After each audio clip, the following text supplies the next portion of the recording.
हरे कृष्णा। गुड्डू की दुनिया में आप सभी का बहुत बहुत स्वागत है भक्तों।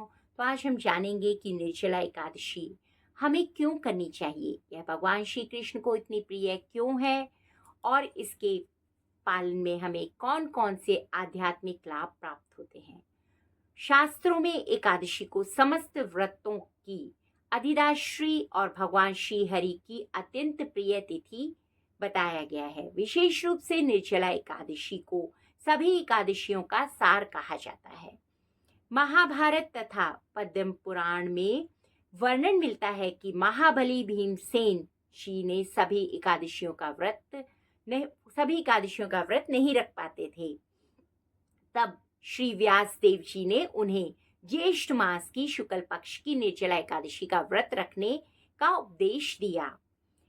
उन्होंने बताया कि इस निर्जला एकादशी का श्रद्धा पूर्वक पालन करने से सभी एकादशियों का समान पुण्य प्राप्त होता है।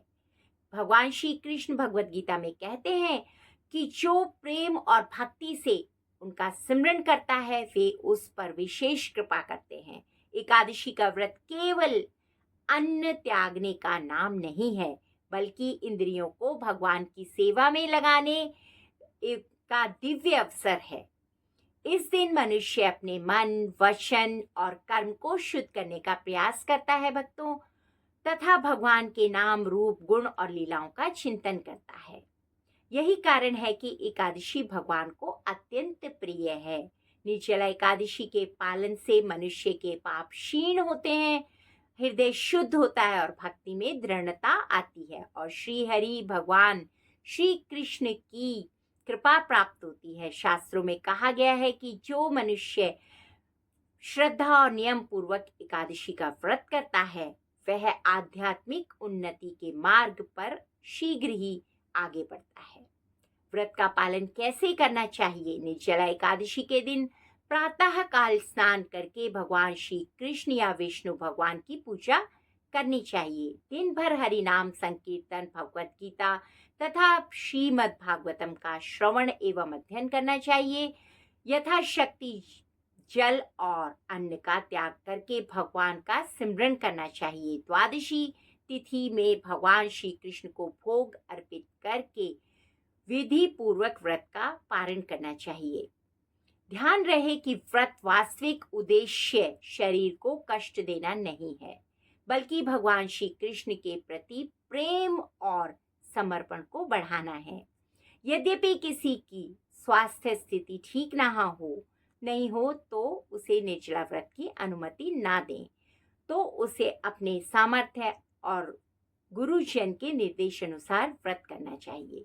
आइए इस पावन निर्जला एकादशी पर हम सब भगवान श्री कृष्ण के चरणों में प्रार्थना करें। हे भगवान, हमें आपकी शुद्ध भक्ति प्रदान कीजिए, हमारे हृदय को पवित्र कीजिए और हमारे जीवन को आपकी सेवा में लगाइए। हमें सदैव आपके पवित्र नाम का सिमरन करने की शक्ति दीजिए प्रभु।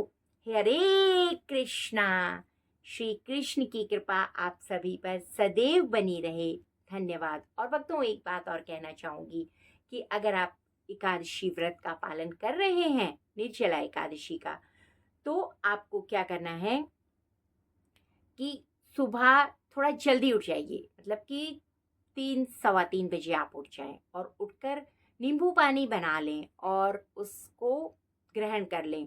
3 4 ग्लास नींबू पानी बनाकर आप पी लें, तो फिर पूरा दिन आपको अच्छे से व्रत करने में शक्ति बनी रहेगी आपकी। और ज़्यादातर समय एसी में बिताएं, बाहर घूमें ना। व्रत के दिन घर में ही रहें, घर में ही पालन करें इस व्रत का, क्योंकि गर्मी बहुत ज़्यादा होती है इस व्रत के समय पे।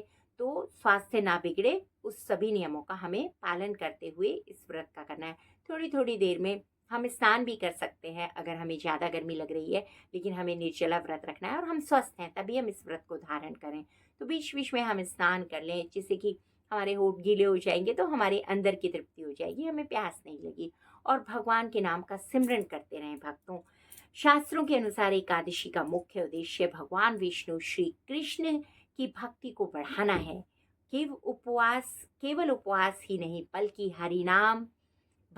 हरि नाम जप तथा कथा श्रवण और भगवान का सिमरन इस व्रत का सबसे महत्वपूर्ण अंग माना जाता है। तो भक्तों, बहुत ही सरलता से भगवान भी कृपा करते हैं। जब हम इतना बड़ा वो लेते हैं संकल्प, तो भगवान हमारे ऊपर अपनी हेतु की कृपा करते हैं और हमें शक्ति देते हैं इस व्रत को करने में। तो अपनी श्रद्धा पूर्वक इस व्रत को जरूर करिए। धन्यवाद। आप सभी का जीवन मंगलमय हो, सभी स्वस्थ रहें और भगवान की कृपा आप पर बनी रहे।